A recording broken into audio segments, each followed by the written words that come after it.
Okay, good morning student. Today we shall discuss our chapter My Childhood.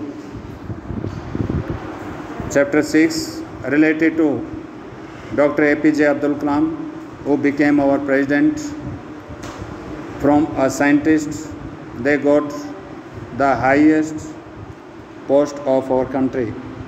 एक scientist से लेकर सबसे उच्च जो पद है हमारे देश का, वहाँ तक का सफ़र उन्होंने तय किया.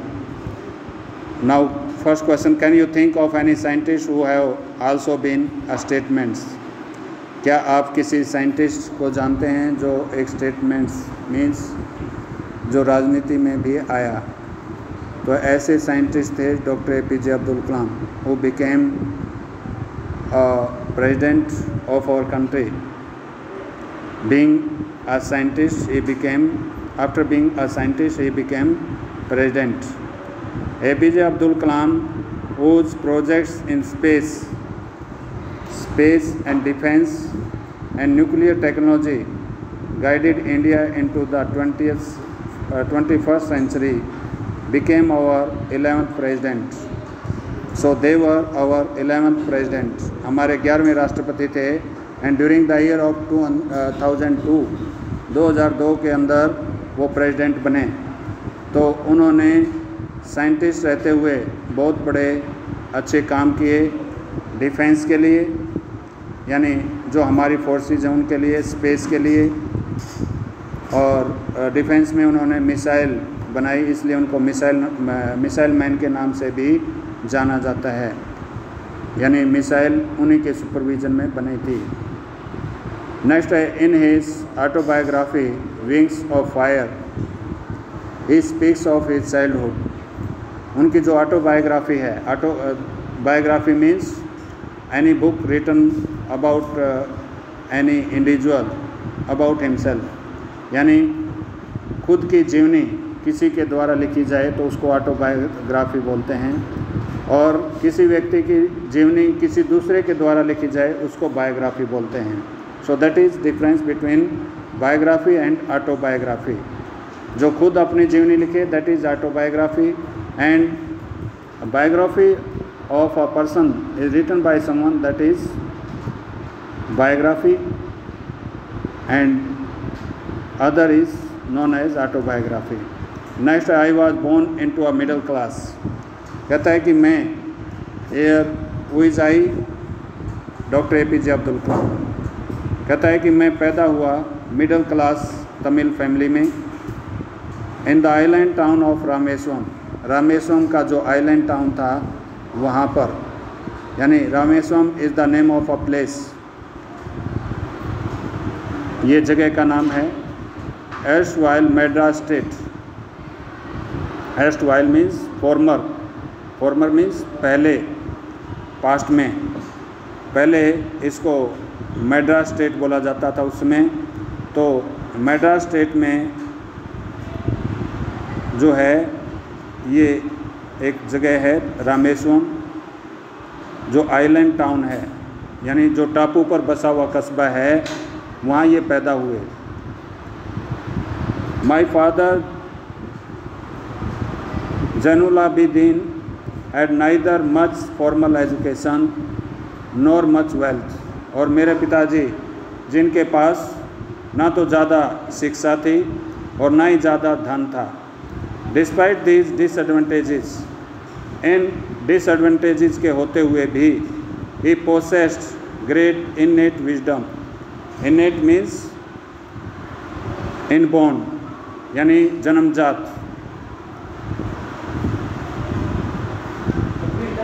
जन्मजात विजडम मीन्स बुद्धिमता. डिस्पाइट दीज डिसएडवांटेजेस, यानी एक तो उसके पिता के पास कोई शिक्षा नहीं थी, दूसरा कोई धन नहीं था. इन डिसएडवांटेज के होते हुए भी ही पोसेस्ड मीन रखना, ग्रेट इननेट विजडम, उनमें बहुत ज़्यादा जन्म से बहुत ज़्यादा बुद्धिमता थी. एंड अ ट्रू जेनेस्टी, और एक सच्ची उदारता थी। जेनेसिटी मीन्स उदारता, ऑफ स्पिरिट, स्पिरिट मीन्स आत्मा, यानी अपनी आत्मा में वो सच्चे रूप से एक दयालु व्यक्ति थे और एक बुद्धिमान व्यक्ति थे। He had an ideal helpmate who is he here, he is used for doctor Kalam's father, doctor Kalam के पिता के लिए यूज हुआ है। कहता है कि उनका एक आइडियल हेल्पमेट था। आइडियल मीन्स आदर्शवादी, helpmate means who could help him, जो उसकी मदद कर सके, यानी जीवन साथी। यानी उनके जीवन साथी के रूप में उनकी मदर आसियामा, ये डॉक्टर कलाम की मदर थी आसियामा, यू शुड नोट डाउन। उनकी मदर आसियामा उनके पिता की हेल्पमेट थी, ideal हेल्पमेट। I don't recall the exact number of people she fed every day. कहता मुझे याद नहीं एग्जैक्ट नंबर ऑफ पीपल जो वो कितने लोगों को खाना खिलाती थी हर रोज़, but I am quite certain, लेकिन मैं पूर्ण रूप से कह सकता हूँ that far more outsider ate with us than all the member of our own family put together. यानी Kalam tells us that what are the number of family member, the large number of outsider were given food at their home instead of number of their family member। यानी कलाम हमें बताते हैं कि उनके घर पर जितने परिवार के सदस्यों की संख्या होती थी, इससे कहीं ज़्यादा आउटसाइडर खाना खाते थे उनके घर पर। सो जेनरस हिज मदर वाज, इतनी दयालु थी उनकी माँ कि परिवार के जो सदस्य थे उससे भी ज़्यादा बाहर के लोगों को वो हर रोज़ खाना खिलाती थी। I was one of many children a short boy. कहता है कई बच्चों में मैं एक छोटा था सबसे, विद रैदर अनडिस्टिंग्विश्ड लुक, यानी सबसे अलग नज़रिया था मेरा। Born to tall and handsome parents, और मैं पैदा हुआ था लंबे और बहुत सुंदर पेरेंट्स के घर पर। We lived in our ancestral house, ancestral means पूर्वज, हम रहते थे अपने पूर्वजों के घर में, which was built in the middle of the 19th century, जो बनाया गया था 19वीं शताब्दी के मध्य में। It was fairly large pucca house, ये एक बहुत बड़ा पक्का हाउस था, बहुत बड़ा पक्का मकान था जो बना था with the help of limestone and brick, limestone और ब्रिक से, रेड कलर का पत्थर होता है लाइमस्टोन, और ब्रिक ईंटें, ईंटों और पत्थर से ये बना था। On the mass street, mass mean मस्जिद, मस्जिद वाली गली के अंदर, इन रामेश्वरम, रामेश्वरम नाम के टाउन में। My austere father, austere mean simple, my austere father use to avoid all inessential comfort, essential mean ज़रूरी और इन एसेंशियल गैर ज़रूरी। Comfort means comfort and luxury, comfort and luxury का मतलब है आरामदेह चीज़ें, आरामदायक चीज़ें जो आराम पहुंचाते हैं हमें। तो कहता है कि मेरे पिताजी जो एक साधारण किस्म के व्यक्ति थे, यूज टू अवॉइड, वो अवॉइड करते थे गैर ज़रूरी आरामदायक चीज़ें, जैसे कि फ़ैन है, कूलर है, एसी है, फ्रिज है, इन चीज़ों को वो अवॉइड करते थे।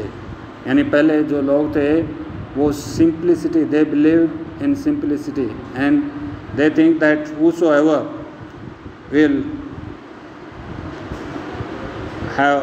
will face so many trouble in life will become so tough, rough and tough। उनका विश्वास था कि जो व्यक्ति ज़्यादा समस्या झेलेगा वो व्यक्ति ज़्यादा रफ एंड टफ बनेगा। However, all necessities were provided for, यद्यपि सभी जो ज़रूरतें थी वो प्रोवाइड करवाई गई। इन टर्म ऑफ फूड, भोजन के मामले में, मेडिसिन, दवाई के मामले में, एंड क्लॉथ्स, और कपड़ों के मामले में। यानी जो गैर ज़रूरी आरामदायक चीज़ें थी वो तो अवॉइड की गई, उनको घर पर आने नहीं दिया। किसने? डॉक्टर कलाम के फादर ने। और जो ज़रूरी चीज़ें थी जिसमें दवाइयाँ हैं, कपड़े हैं, उनको भरपूर मात्रा में पेश किया गया उसके पिता के द्वारा। In fact I would say mine was a very secure childhood. वास्तव में मेरा जो चाइल्डहुड था, मेरा जो बचपन था, वो बहुत ही सिक्योर था, बोथ मटेरियली एंड इमोशनली, दोनों तरीके से, मटेरियल वे से भी और इमोशनल वे से भी। यानी भौतिकवादी तरीके से भी, मटेरियली मीन भौतिकवादी, एंड इमोशनली आध्यात्मिक तरीके से, आध्यात्मिक तरीके से और भौतिक तरीके से, दोनों तरीके से मेरा जो बचपन था वो बहुत ही सुरक्षित था। सिक्योर मीन सुरक्षित। अब वो भौतिक तरीके से कैसे? यानी उसको जो ज़रूरत होती थी, जैसे कपड़ों की है, दवाइयों की है, या जूतों की है, या बुक्स की है, बैग्स की है, स्टेशनरी की है, उनको पूरा किया जाता उसके फादर के द्वारा। और इमोशनली मीन्स आध्यात्मिक, जो मन से रिलेटेड, माइंड से रिलेटेड चीज़ें होती थी, उनको पूरा किया जाता था। अब मन और माइंड से रिलेटेड क्या? रिलीजियस बिलीफ, धार्मिक विचारधारा, तो उसको उसके पेरेंट्स के द्वारा पूर्ण रूप से सहयोग किया जाता था। The second world war broke out in 1939। दूसरा विश्व युद्ध ब्रोक आउट मीन्स स्टार्ट होना, वो स्टार्ट हुआ 1939 से। When I was 8 year old, जब मैं कितने साल का था? 8 साल का। For reason I have never been able to understand, a sudden demand for tamarind seed erupted in the market. Erupted means started. For reason यानी किसी कारणवश, I have never been able to understand, कहता है कारण मैं समझ नहीं पाया कभी भी। A sudden demand for tamarind seed. tamarind means इमली, seed means बीज। इमली के बीजों की एक अचानक डिमांड शुरू हो गई मार्केट में। I used to collect the seeds and sell them to a provision shop. मैं सीड्स कलेक्ट करता था और उनको बेच देता था प्रोविज़न शॉप में। प्रोविज़न शॉप होती है जो परचून की दुकान होती है, जिसमें घर के डोमेस्टिक आइटम हमें खरीदने को मिलते हैं। कहता है कि मैं प्रोविज़न शॉप पर, जो मार्च स्ट्रीट में होती थी, मस्जिद वाली गली में, वहाँ पर टैमरिंड सीड इकट्ठे करता था इमली के पौधे से और उनको वहाँ बेच देता था। अ डेज कलेक्शन कब बेच देता था? During the year of 1939 when second world war started. World war क्या होता है? जिसमें कई देशों के बीच लड़ाई होती है। A day's collection would fetch me the princely sum of 1 anna. एक दिन के कलेक्शन से, यानी टैमरिंड सीड, इमली के बीज जो एक दिन में कलेक्ट करता था, वुड फैच मीन गिव, उससे मेरे को 1 आना दिया जाता था दुकानदार के द्वारा। 1 anna that is an amount of 6 paisas, 6 पैसे का अमाउंट होता है ये। My mother in law Jalaluddin would tell me stories about the war. मेरे जो ब्रदर इन लॉ थे वो जलालुद्दीन, वो मुझे बताते थे स्टोरीज़, कहानियाँ, किसके बारे में? युद्ध के बारे में। Which I would later attempt to trace in the headline in Dinamani our area. Dinamani is the name of newspaper. और जलालुद्दीन युद्ध की कहानियों के बारे में बताते थे कि आज उस देश के इतने सैनिक मरे, उस देश के इतना ये हुआ। तो वही चीज़ें फिर मैं दिनामनी जो न्यूज़पेपर आता था उसकी हेडलाइन, उसकी जो मुख्य खबर होती थी उसमें ट्रेस करता था, उसमें ढूंढता था। बीइंग आइसोलेटेड मीन्स अकेला होते हुए, was completely unaffected by the war, मैं पूरी तरह से अनअफेक्टेड था, गैर प्रभावित था युद्ध से। यानी अपना देश जो है वो आइसोलेटेड था, वो किसी भी देश की सेना के साथ नहीं लगा हुआ था, तो इस कारण जो है हम अनअफेक्टेड थे युद्ध से, कोई प्रभाव नहीं था हमारे ऊपर, हमारे देश पर। But soon India was force to join the allied forces, लेकिन जल्दी ही इंडिया को भी फोर्स किया गया, बाध्य किया गया अलाइड फोर्सेस मीन्स मित्र देश की सेनाओं को ज्वाइन करने के लिए बाध्य किया गया। And something like a state of emergency was declared, और जो इमरजेंसी की स्टेट होती है, आपातकाल, इमरजेंसी मीन्स आपातकाल, उसको घोषित किया गया।